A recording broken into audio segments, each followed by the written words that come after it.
Picture this. I'm halfway through tightening a tiny screw on a 1970s amplifier in my workshop, the music low, the lighting perfect, when suddenly everything goes dark. The power cuts out. I hear a humming sound outside, not a normal one, a deep, greedy, mechanical hum. I step out onto my driveway and freeze. There, parked like it owns the place, is my neighbor's jet black, souped-up electric lawnmower, the kind landscapers use for commercial work, plugged straight into my exterior outlet. Not next to it, not near it, into it. And leaning casually against the handle, sipping lemonade like he's posing for a magazine, is Carter Wells, the HOA president's golden boy. He looks at me, smirks, and says, "Hope you don't mind, buddy. Community resources, right?" That moment was the spark. What he didn't know was that he had just poked a man who collects rules the way other people collect vintage baseball cards. And I was about to bury him using nothing but the HOA handbook and a countdown timer. Let me introduce myself. I'm 34, a systems designer by day, and a vintage tech restorer by passion. My garage workshop isn't a garage. It's a living, breathing museum. It's climate-controlled, neatly arranged, filled with delicate electronics that really don't like random power surges. Carter, on the other hand, is the HOA president's golden child. Charming smile, perfect hair, and the kind of entitlement you only get when your mother signs the neighborhood fines.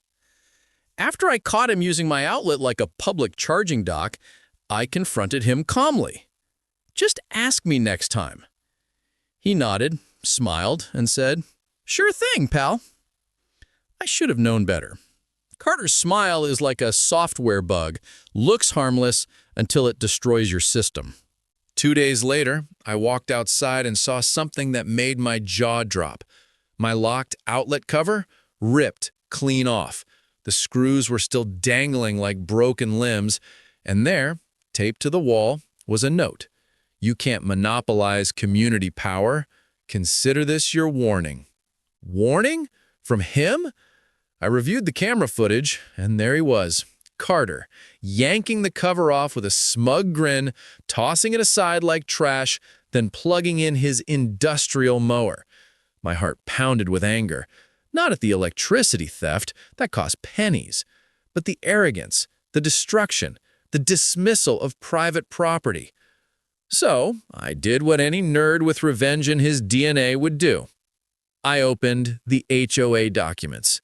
4 hours, 2 energy drinks, and a near existential crisis later, I found it.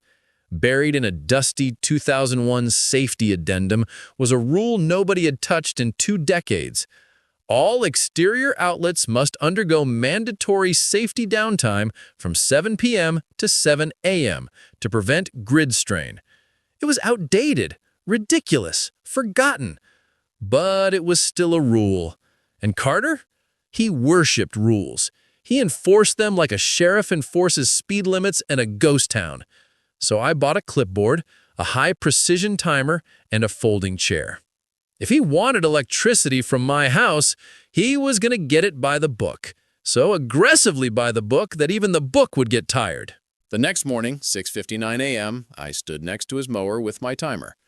Carter stormed out of his house, half-dressed, shouting, "What do you think you're doing?" "Ensuring compliance," I said sweetly. At exactly 7 a.m., I plugged his mower in. He looked baffled. That evening, at 6:59 p.m., I sat in my chair, timer in hand, neighbors gathering like it was the 4th of July. 5, 4, 3, 2, 1, click. I unplugged it. Carter lunged like he was diving to save a falling baby. "You can't do that!"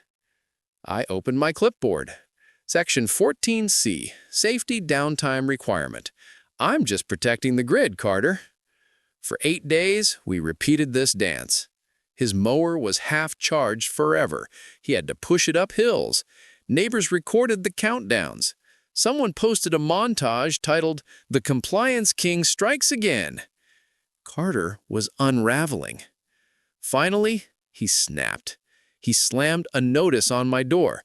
"Mandatory HOA hearing. Your stunts end tonight." I showed up with a laptop, a binder, and the calmness of a man who knows the ending. Carter gave a dramatic speech about harassment, safety violations, and creepy surveillance. Then the board turned to me. "Your response?" I connected my laptop to the projector. Slide 1. Carter ripping the outlet cover off. The room gasped. His mother, the HOA president, covered her mouth. Slide 2.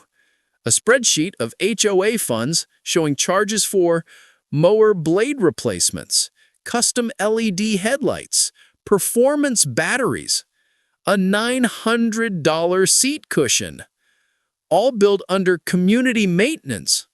I looked directly at him. "You haven't just been stealing electricity, you've been funneling HOA money into your personal lawnmower like it's a sports car." Chaos. Pure chaos. Neighbors shouting. Board members freaking out. Someone whispered, "We could have built a pool with that money." The vote was immediate.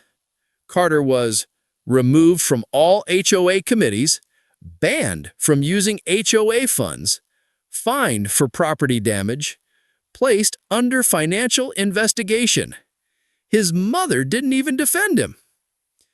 Final result. The neighborhood changed instantly.